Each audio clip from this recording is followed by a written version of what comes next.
Muito bem, meus amigos, eu vou dar continuidade ao vídeo anterior. Eu voltei nesse slide aqui para comentar o seguinte. Essa série de vídeos que eu estou fazendo não é uma aula, né? Se fosse uma aula, eu falaria apenas desse fluxograma aqui, sem essas chancelas. Explicaria o que é isso aqui, sem essa parte amarela aqui, apenas a parte rosa. E apresentaria referências e a aula duraria 5 minutos, né? Para vocês terem uma ideia geral do que é metodologia científica. Mas aqui nós estamos discutindo alguns detalhes da filosofia da ciência, da metodologia científica, para que eu possa fazer referência futura a esses vídeos que eu estou gravando aqui agora. Então eu voltei nesse slide aqui e a partir daqui eu criei mais uns 4 slides para discutir um pouquinho mais essa relação aqui ciência, método científico, método religioso, que eu considero ser didático para que a gente consiga diferenciar muito bem o que é ciência e o que é religião. Então, muitas vezes, alguns religiosos, eles procuram se utilizar da ciência para reafirmar seus fundamentos religiosos. E quando eles fazem isso, eles agem como que praticando uma apropriação indébita, ou seja, eles estão furtando coisas que foram desenvolvidas pela ciência, indevidamente. Se isso fosse um bem material, a apropriação seria indébita e isso seria um crime, né, como previsto no Código Penal. Esses religiosos furtam indevidamente as conclusões obtidas pelos cientistas que custaram muitos anos de trabalho para fundamentar seus princípios religiosos que não possuem fundamentação pelo caminho dogmático, ou seja, eles não estão satisfeitos com, por exemplo, o caminho da fé. Eles querem uma comprovação prática para aquelas crenças que eles possuem de origem dogmática. E utilizar a ciência para fundamentar princípios religiosos é tão errado e ineficaz quanto o contrário, né? Utilizar princípios religiosos dogmáticos para fundamentar a ciência. Aqui está errado. Aqui, fundamentar a ciência. Você não pode nem utilizar a ciência para fundamentar a religião e nem a religião para fundamentar a ciência. Mas o que buscam ambos os métodos, científico e religioso? Bom, tanto os métodos científicos quanto os religiosos buscam obter algumas mesmas respostas. Por exemplo, de onde viemos e para onde vamos? Qual o sentido da vida? Quer dizer, aqui para onde vamos seria o além, né? De onde nós viemos e será que a vida continua depois da morte? A ciência também busca isso, né? Se a ciência conseguisse, se a ciência vai conseguir ou não, é outra história, mas ela também busca isso.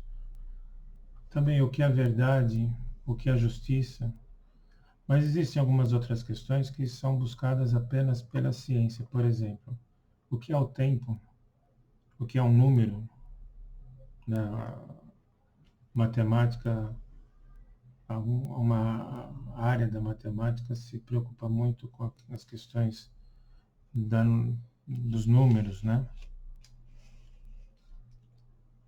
Números primos, a natureza das conjecturas que se relacionam com os números, como funciona a mente humana e etc. Tem outras inúmeras questões aí buscadas somente pela ciência.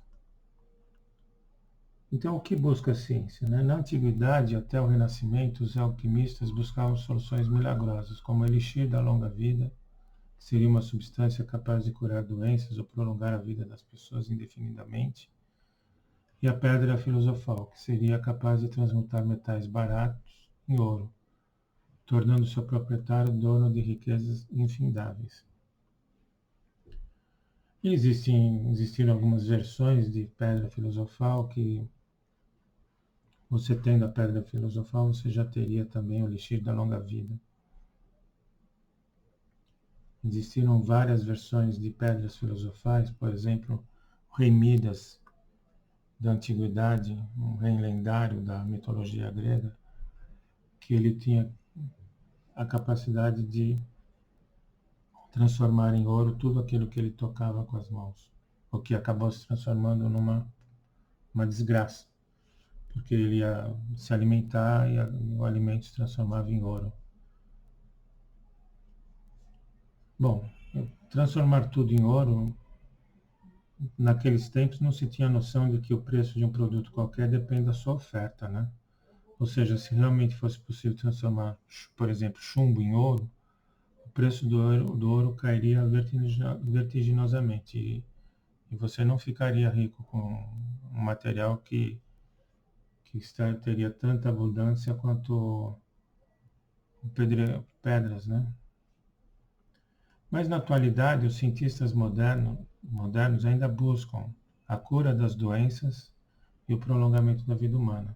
Isso aqui é a medicina, né? A, a pesquisa farmacêutica e, e a medicina procuram prolongar a vida humana com qualidade. Aí, além disso, você tem pesquisas, né, que procuram aplicações práticas, tecnológicas, que tenham implicações financeiras lucrativas. Seria equivalente à pedra filosofal, né? Ou seja, você tem aquelas inovações científicas que produzem inovações tecnológicas e essas inovações tecnológicas vão resultar em riqueza para quem produziu aquela tecnologia. Aqui algumas características de atividade que não são científicas. A gente vai daqui em alguns slides futuros, nós vamos falar em atividades que não são científicas e entender o que não é ciência ajuda-nos a entender o que é ciência, né? Então, pessoas não cientistas fazem abordagens não experimentais segundo o método científico. Então, eles utilizam ilações infundadas ou frágeis, argumentos falaciosos. Isso é muito comum entre os negacionistas, aqueles que procuram argumentos ad hoc, argumentos que são criados à medida em que se apresentam outros argumentos questionando. É mais ou menos aquela história do dragão na minha garagem do Carl Sagan, que eu mencionei em vídeos anteriores. E às vezes eles fazem discussões imensas, sem fundamentação. Eles não utilizam o método ou procedimento conforme o método científico, né? A atividade científica precisa seguir um fluxograma apresentado anteriormente. Qualquer afirmação científica precisa ser baseada numa experimentação ou então fazer referência a uma publicação de um outro cientista. Nada, nenhuma verdade você assume sem que haja esse tipo de fatos experimentados ou referência a outras publicações que também passaram por experimentações. As publicações precisam passar pelos revisores aos pares, né? Ou revisões aos pares. E são pelo menos 2 especialistas que vão ler essa publicação, vão verificar se ela cumpre todos os requisitos do método científico, se ali está apresentado os materiais e métodos empregados para serem reproduzidos eventualmente. Ou seja, tem todo um protocolo a ser seguido pela publicação científica. E também é preciso que não seja o processo não é de autossugestão, não é autossugestivo. Você não pode ter fatos afirmados ou que tenham sido obtidos por crença por um argumento pela fé. Você não pode ter crenças viciadas por probabilidades com amostragens pequenas. Por exemplo, funcionou um médico, por exemplo, receitou um tipo de medicamento para meia dúzia de pessoas, e ele sai pelo mundo afora dizendo que para aquelas 6 pessoas o medicamento funcionou. Não, essa amostragem não é suficientemente grande para você poder afirmar qualquer coisa sobre aquele medicamento. Eventualmente ele estava usando e os pacientes passaram por processo que nós chamamos como processo placebo. Então não pode ser assim. A ciência não funciona com esse viés de amostragem pequena. Agora as características do que é ciência, né? A ciência é dita ortodoxa empírica, ou seja, ela tem um processo que segue fielmente um princípio, norma ou doutrina, como se fosse uma religião de crença. As pessoas acreditam porque a ciência funciona. Elas não acreditam sem ver, elas acreditam naquilo que se vê. É diferente do processo de fé. Ortodoxia empírica seria então uma norma orientada à experimentação e que as pessoas acreditam porque funciona. Uma das características também é que ela é burocrática. Os pesquisadores precisam seguir muitos passos normativos para publicarem seus artigos. Então, para um artigo sair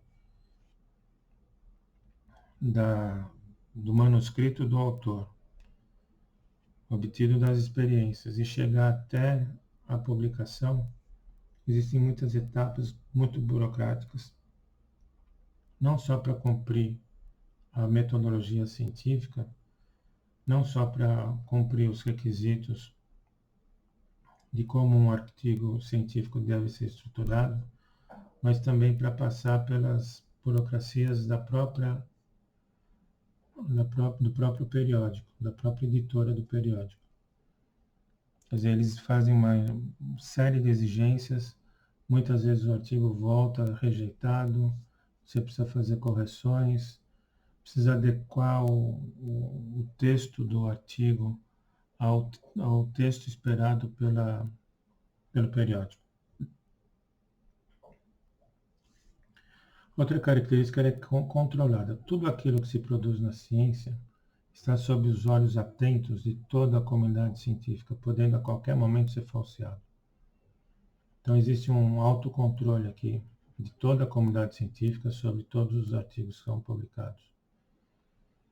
Ela é inconstante, quer dizer, você não tem nada fechado na ciência. A gente diz que a ciência é feita de verdades provisórias. Então os procedimentos científicos são dinâmicos. Ou seja, pode ser que você considere algo como sendo um fato científico hoje, e daqui a um mês aquilo ali foi falseado e deixa de ser um fato científico. Então ela não é constante, ela é dinâmica. Ela é experimental e laboratorial. A ciência é produzida por experimentos, muitas vezes conduzidas em laboratório. Quer dizer, laboratório aqui, entenda-se que, por exemplo, uma floresta pode ser entendida como um laboratório, né?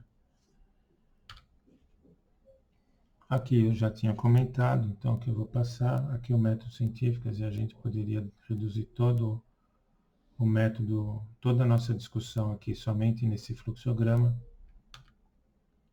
Aqui eu já falei.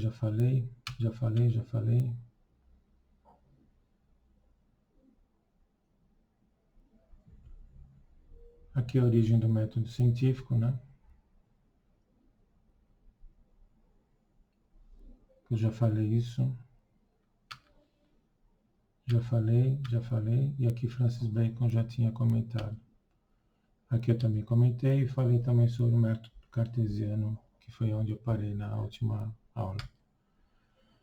Aqui então eu vou falar sobre alguns livrinhos, alguma bibliografia. Essa Sim, a filosofia da ciência, né, que é isso que nós estamos comentando, é um assunto bastante amplo e que tem muita controvérsia. Aconteceu muita controvérsia no século XX, né?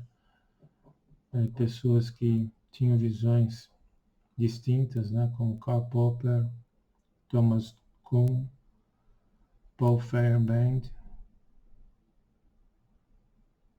Então, esses três autores aqui eu vou falar um pouco sobre eles. Vou falar também que esse livro aqui é um livro que, para quem não sabe nada sobre o assunto e quer ter um conhecimento mais aprofundado, eu recomendo a leitura desse livro aqui em primeiro lugar. Aí, se você quiser se aprofundar mais nos assuntos que são abordados nesse livro, eu recomendo esse livro aqui, que é a Estrutura das Revoluções Científicas, de Thomas Samuel Kuhn. Esse aqui, Karl Popper, né, é o papa aí, o guru do falsificacionismo, ou como você falseia, né, o processo de falsear dentro do método científico. Esse aqui, o Paul Feyerabend, contra o método, que fala sobre as dificuldades enfrentadas, as limitações e a necessidade de romper barreiras dentro dessa metodologia, quer dizer, não usar a metodologia de forma muito engessada. Então, ele é considerado um crítico anarquista da filosofia da ciência, e ele diz que, apesar da metodologia científica ser muito útil, produzir resultados, evitar que charlatões comecem a publicar ou divulgar assuntos que, que não são do interesse da população, né, da ciência, apesar da utilidade do método científico, é preciso que você tenha liberdade, e ele chama isso de tudo vale, né? Quer dizer, tudo vale para você defender a sua ideia, mas você deve seguir uma metodologia. Esse livro aqui, então esses dois aqui falam sobre essa ruptura com essa rigidez da metodologia científica. Esse livro aqui também do Paul Feyerabend, ele fala sobre a ciência sendo um monstro, né? O que é a ciência um monstro? Se você for na física, a ciência é praticada de um jeito. Se você for na biologia, ela é de outro jeito. Se você for na medicina, é de outro jeito. Se você for na economia, é de outro jeito. Enfim, se você olhar a ciência como um todo, você vai ver que ela é um bicho de muitas cabeças, um monstro, e indomável esse monstro. Quer dizer, você não tem um rigor absoluto para todas as áreas da ciência. Esse livro aqui é um livro de história de como essa máquina do conhecimento, que nós chamamos de ciência, surgiu a partir da irracionalidade humana. Quer dizer, quando você tinha lá um mundo, lá na Idade Média, um mundo de negacionistas, de pessoas que falavam o que queria, como podia, quem quisesse falar, é mais ou menos como a internet hoje, né? Cada um fala o que quer e você não pode referenciar a internet porque você não tem um filtro para saber o que é verdadeiro ou o que é falso. Então você teve como eu já comentei, Francis Bacon, que comentei anteriormente, ele foi um dos que tentou separar, né, o que é esses vícios do conhecimento, que ele chamou, esses ídolos,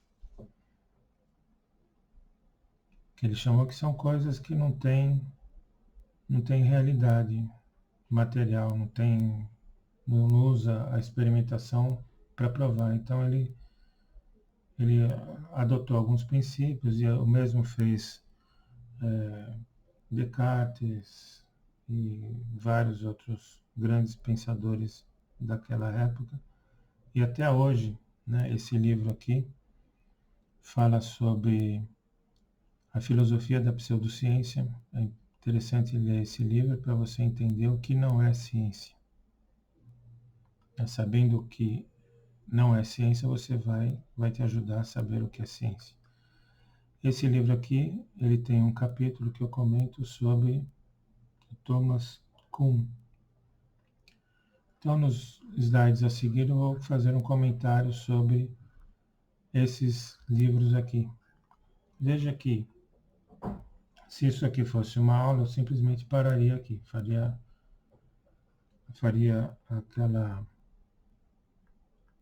aquele diagrama, esse diagrama aqui, o fluxograma só, e voltaria aqui e faria essa apresentação sobre esses livros como referências. Passaria todas as referências e fim.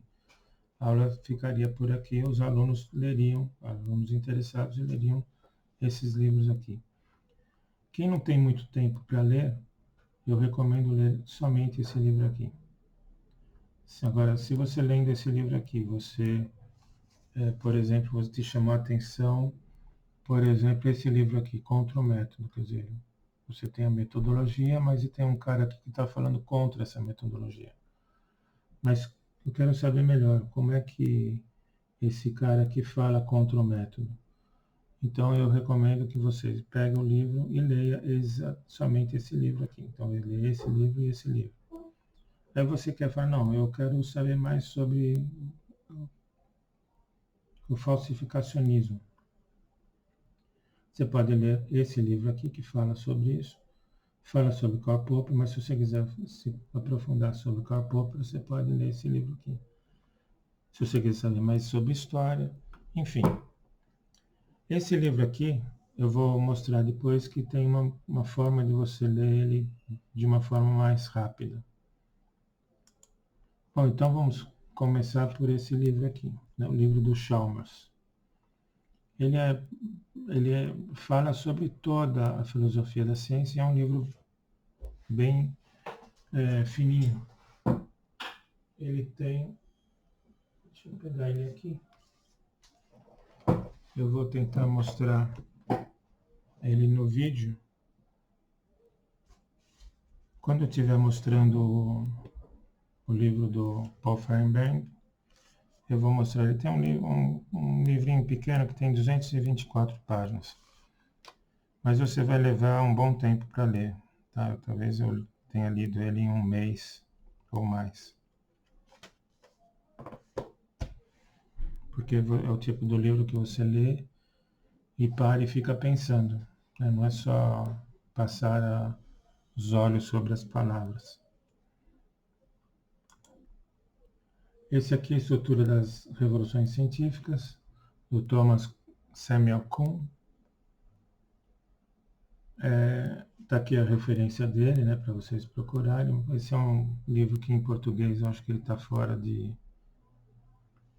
edição, ele não está sendo editado, o que é um absurdo, né, porque é um livro desse porte não está sendo editado, mas eu não tenho certeza, até onde eu saiba ele não está sendo editado atualmente.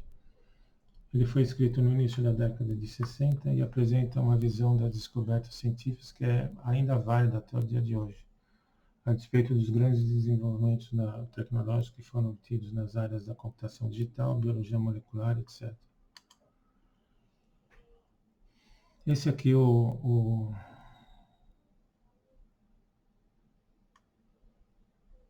Karl Popper, né, a lógica da pesquisa científica. Esse é um livro que está sendo editado, um livro até relativamente barato, um livro bom. E ele fala desse guru da filosofia da ciência. Ele diz que o método científico não é perfeito, o reconhecimento dessa imperfeição faz parte do método científico. Ou seja, os valores reconhecidos como verdades podem ser falseados a qualquer momento.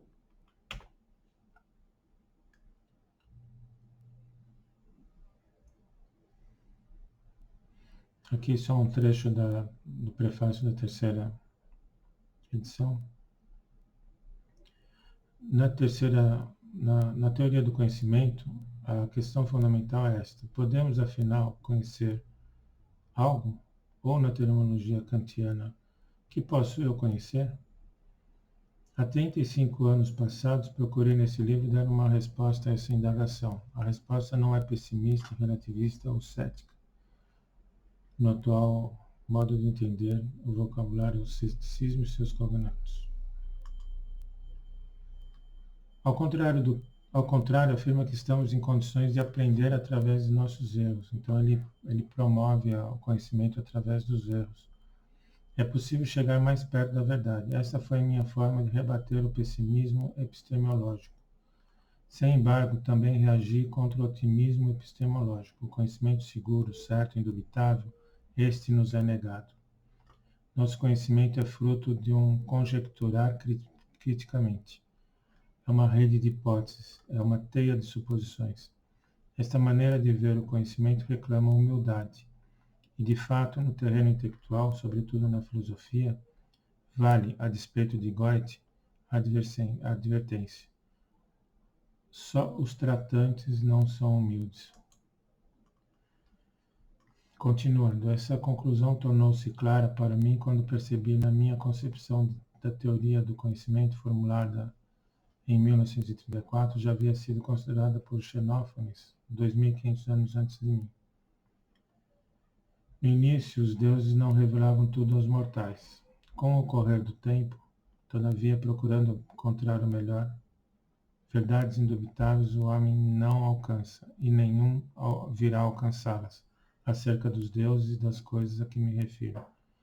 E se alguém viesse a proclamar a verdade em toda a sua perfeição, ele próprio não saberia disso. Tudo é uma teia de suposições. Esse texto aqui eu vou comentar,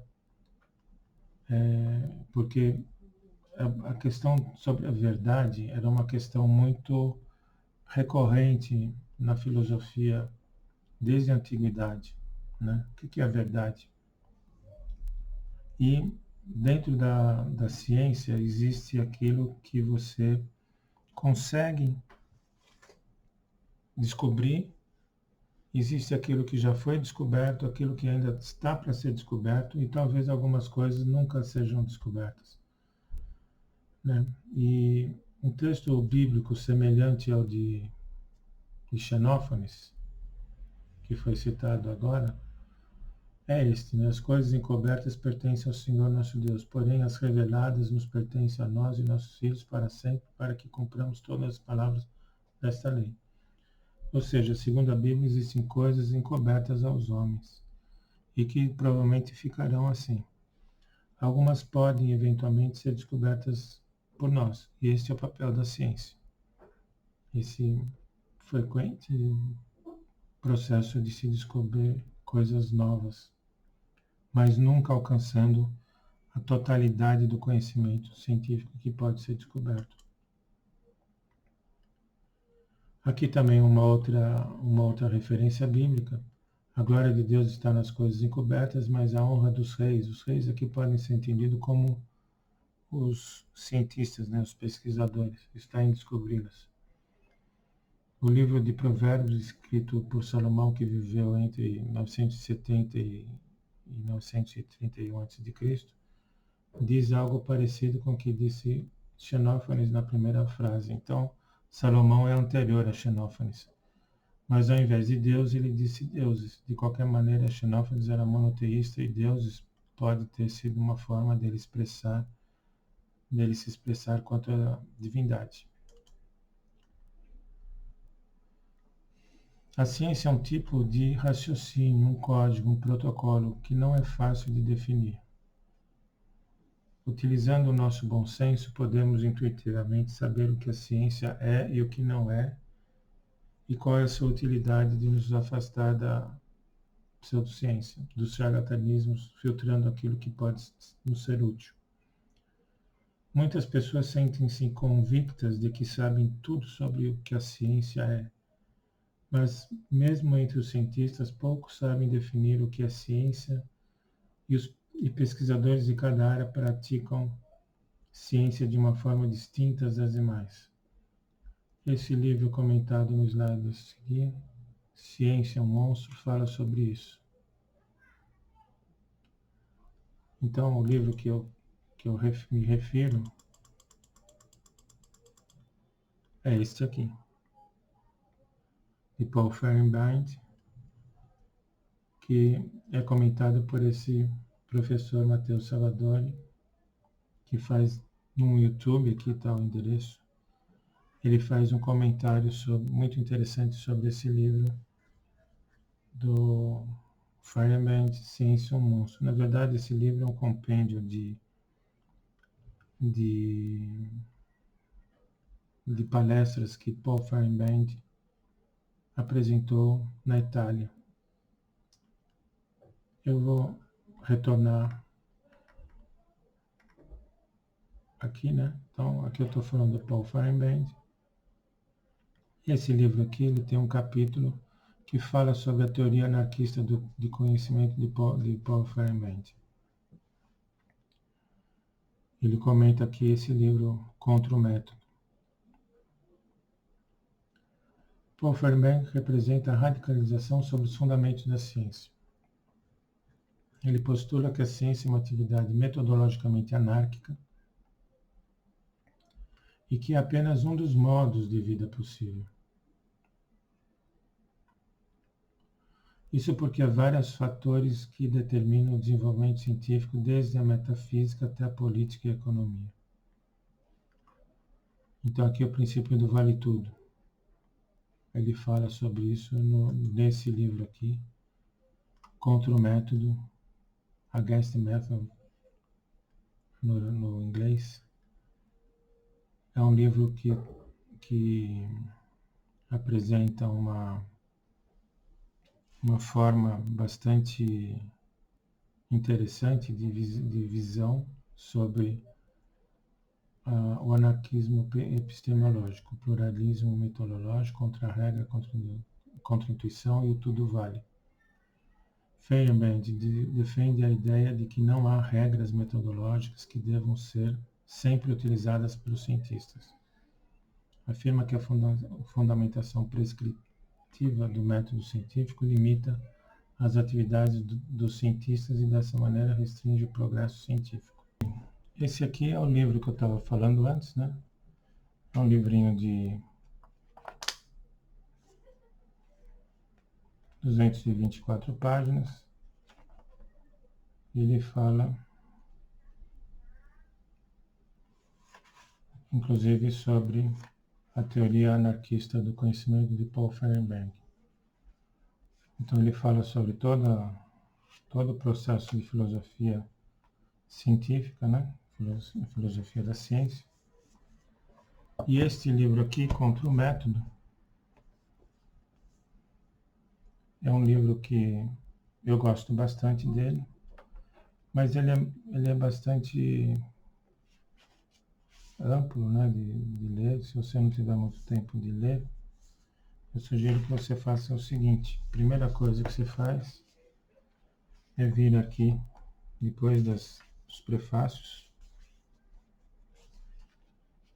e tem uma introdução em edição chinesa e tudo mais. Aí ele tem um resumo, que é um índice analítico. E para cada capítulo ele apresenta um parágrafo, né? Esse, por exemplo, primeiro aqui ele fala do tudo vale. Então é interessante, se você quiser fazer uma leitura rápida, você faz o seguinte: leia somente essas 4 páginas aqui. Você lê isso em meia hora, 1 hora. E você, quando gostou de algum capítulo, você vai lá no capítulo e lê aquele capítulo específico para entender melhor do que ele está falando. Eu acho tudo que eu li aqui, pelo que eu li, eu não fiz uma leitura de capa a capa, né? Mas ele é bastante interessante, uma linguagem muito interessante para ser lida. Eu ainda não li esse livro, eu comprei ele há pouco tempo, mas eu fiz essa leitura desse capítulo, dessa introdução, né, desse índice analítico comentado, né? Cada trecho aqui tem um comentário sobre os capítulos, isso ajuda bastante a você ter uma visão geral de todo o livro e depois você pode ler aquele que for mais interessante para você.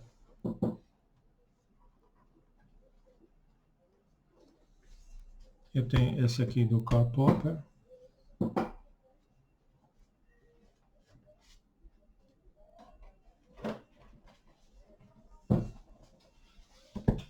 Esse do Thomas Kuhn. E esse aqui também do Feyerabend, que é a Ciência um Monstro. Ele fala, né, sobre a questão dessa dificuldade de se unificar as diferentes visões de ciência. E que se a ciência parece ser tão simples assim quando você está começando a vê-la, a ciência se transforma num monstro quando você vê ela de longe aplicada em todas as ciências. Esse aqui é um livro do Thomas Kuhn, né? A Estrutura das Revoluções Científicas, que é um livrinho ruim de ser lido por causa fisicamente dele, né? Ele tem uma encadernação muito mal feita, é difícil você ficar abrindo o livro. Eu gosto do livro que você abra ele, e ele abre no total, assim você pode abrir que não vai estragar a encadernação. Esse aqui não, esse aqui você tem que ficar lendo, parece que está com medo de que outras pessoas... Se você abrir muito, você estoura a encadernação do livro. Enfim, é um livro que, para eu ler, por exemplo, para não estragar o livro, eu tenho uma versão em eletrônica, né? E eu leio a versão eletrônica, já que eu não quero estragar o livro. Esse livro aqui fala sobre a questão do falsificacionismo. Observe que metade do livro é apêndice, né?